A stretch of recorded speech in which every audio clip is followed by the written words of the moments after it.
It was Friday, when Brother the Tarantula had died.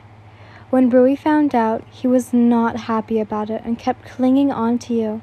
It took you hours before you could make him let you go. On Saturday, you buried Brother the Tarantula and cried yourself to sleep. Today was Sunday. You let out a groan. Guess who got sick? That's right, you. You had a fever because even when it started raining after you had finished burying the poor tarantula, you still stayed beside the grave. Sanmi had forced you to and carried you like a sack of potatoes to get you to your apartment. You let out a deep sigh as your heart ached for Brother. You only had 3 days with him, and yet you still managed to get deeply attached. You don't bother thinking about Sarah. All you could think about now was the grief over the tarantula. Soon there was a knock on your door. You slowly got up and opened the door. It revealed Sanami. He examined you and let out a sigh. Come on, you should lay down. I cooked some porridge. I'll get it ready. I think it's porridge. I don't know how to spell porridge. I'm stupid. He says. You nodded and soon went back to bed. It hurt Sanami to see you like this, and he didn't know how to comfort you. But one thing he knew, he had to make that person who made you like this suffer.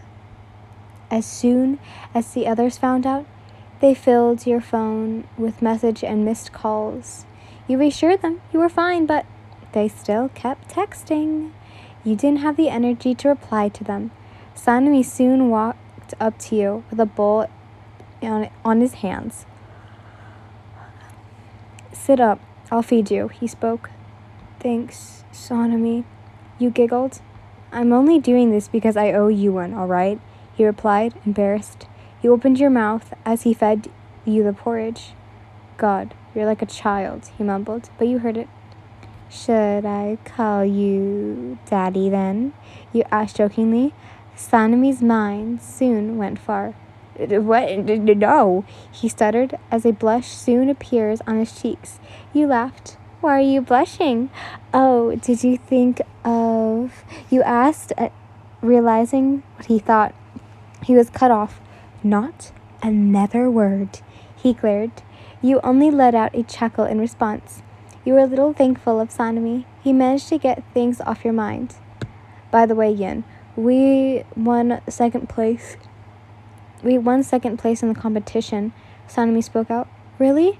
Who won first place? You asked. Michiru and Mitsuri, he replied. But they wore the school uniforms of our school. I created this competition, but it's fucking rigged, you spoke out in disbelief. Meanwhile, Gyu looked at his shopping bag. He bought medicine and some food for you. He was heading to your house.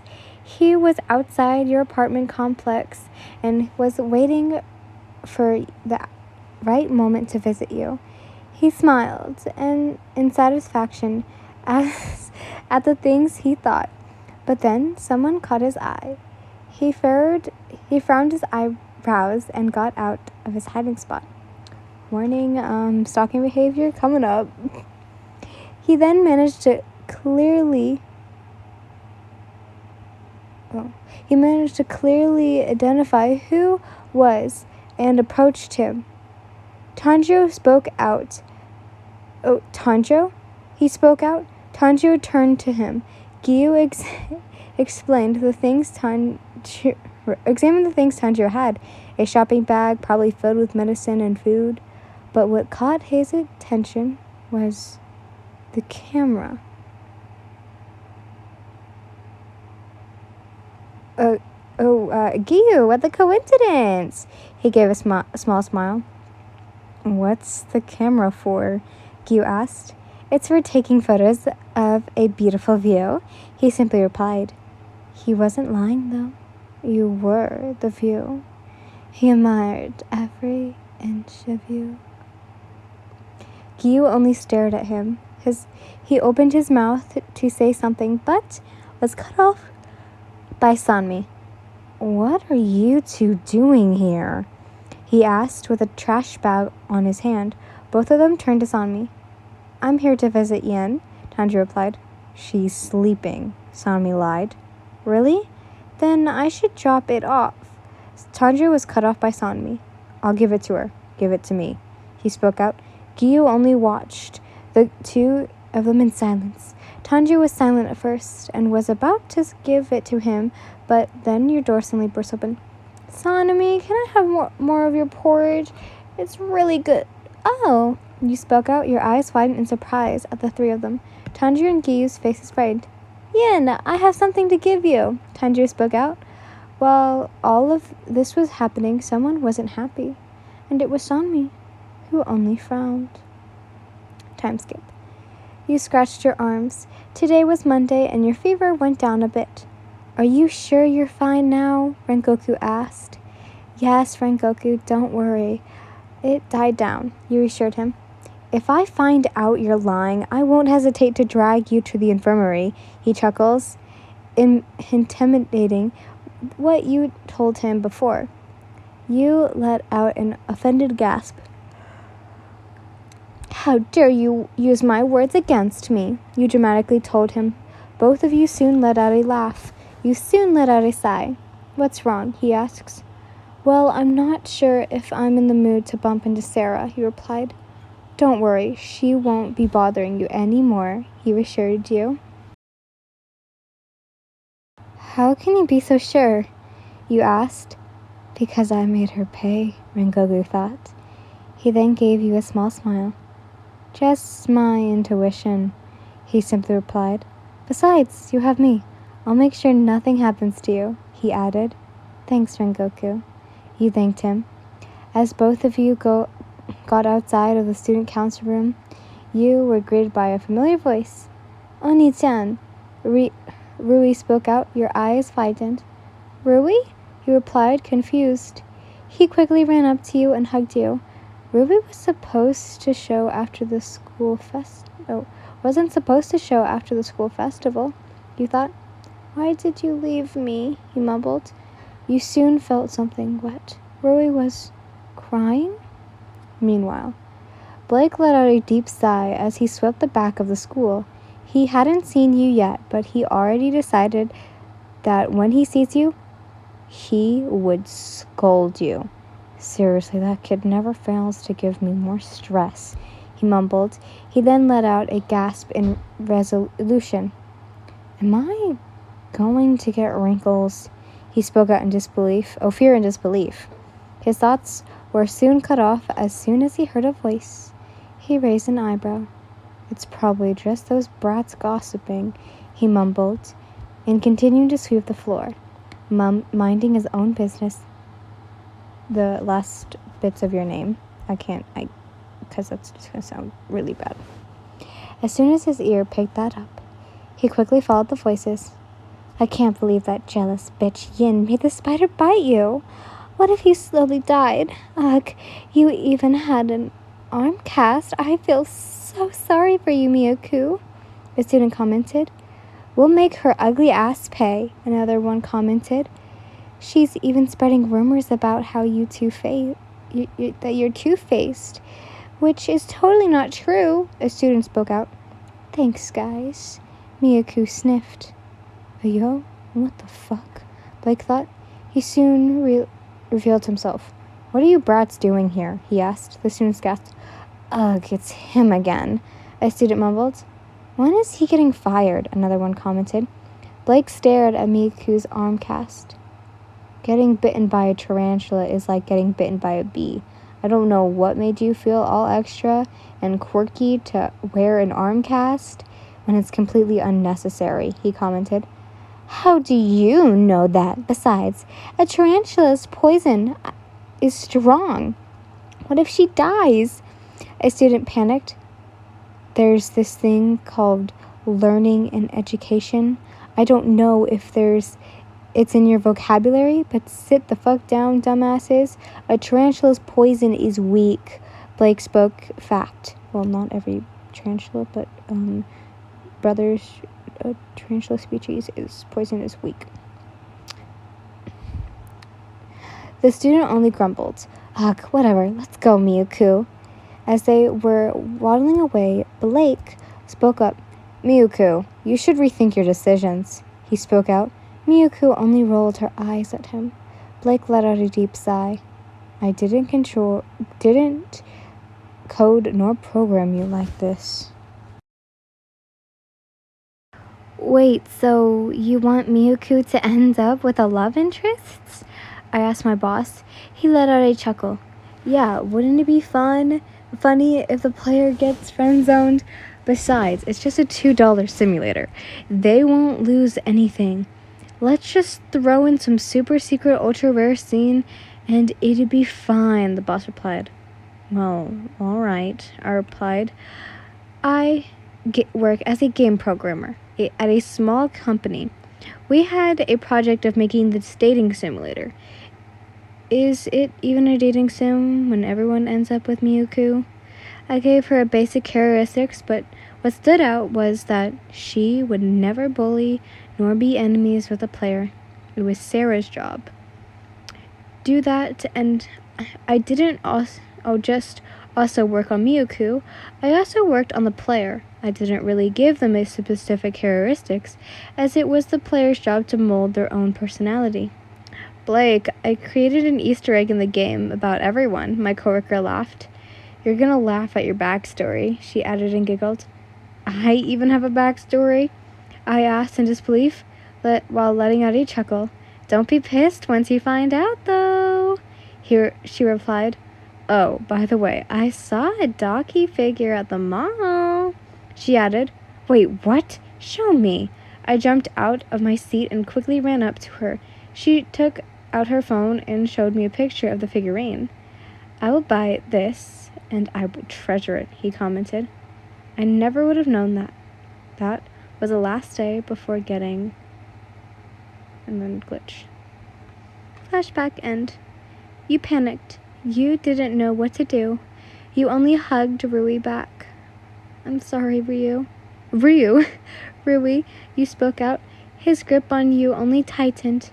He then looked up at you. You're not planning on leaving me, right? He asks as he looked up to you with hopeful eyes. You only chuckled and patted his head. Don't worry, I won't, you replied. The bell soon rang. You sighed.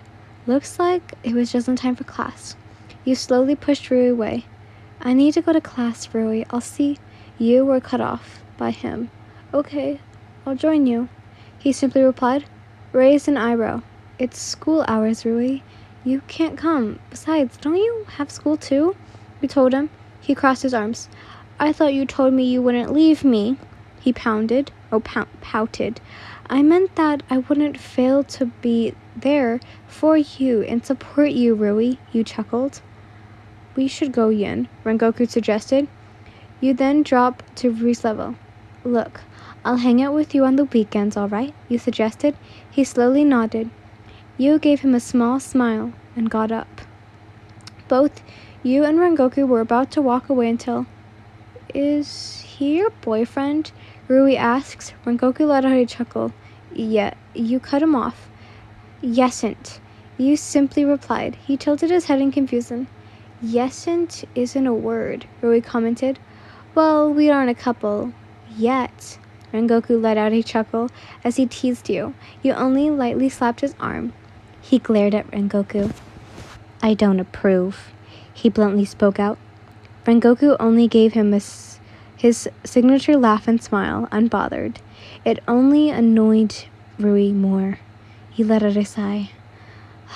Geez, he's only joking, Rui, you told him.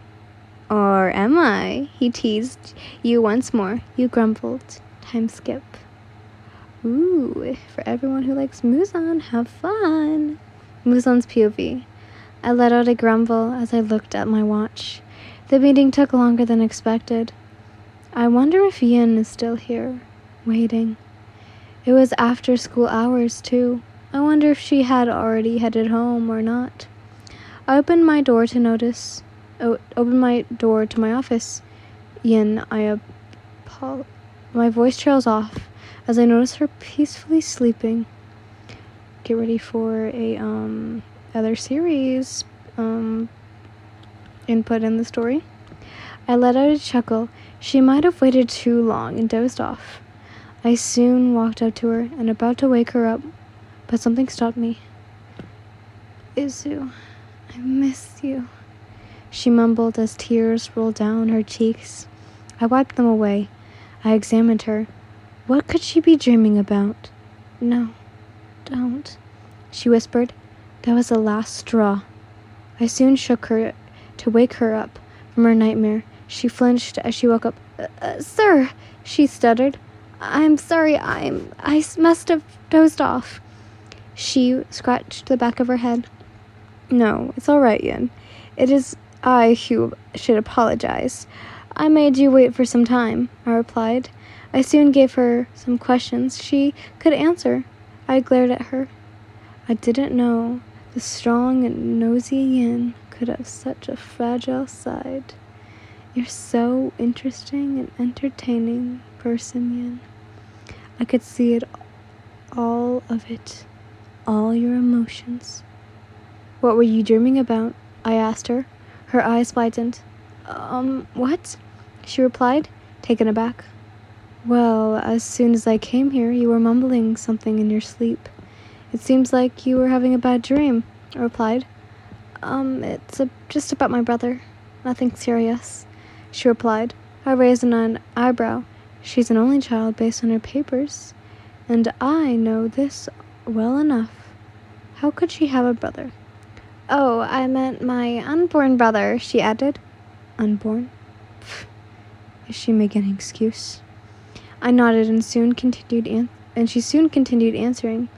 She's so different, and it's so fucking amusing to see what she has in store. Something changed in the cycle. I want to know more about you, little lamb. I want to see more of you, your different reactions, your side that other people don't get to see. I want to see it all. You've really piqued my interest. But you're surrounded by so many. Oh, little lamb, no need to worry. I'll take care of them. Second POV. You slid the door open. Finally finished, you mumbled. Your brain was overdriven how hard the problems he gave you. It seems you aren't improving, he says as he looks at your paper. He's lying. Looks like we'll have to continue this for a long time, he added. He nodded and soon left. Fuck, I'm screwed, you thought. You were still shaken up by your nightmare. It was about your brother trying to get you, but he couldn't. All suddenly you got dragged down somewhere, and everything went pitch black. From there you woke up. Just how long were you going to stay in this world? Game? Would you be here forever? Or would you only be here until the end of the game? While you were lost in your thoughts, he watched as you left. He didn't want to admit it, but the prideful predator fell in love for his oblivious prey.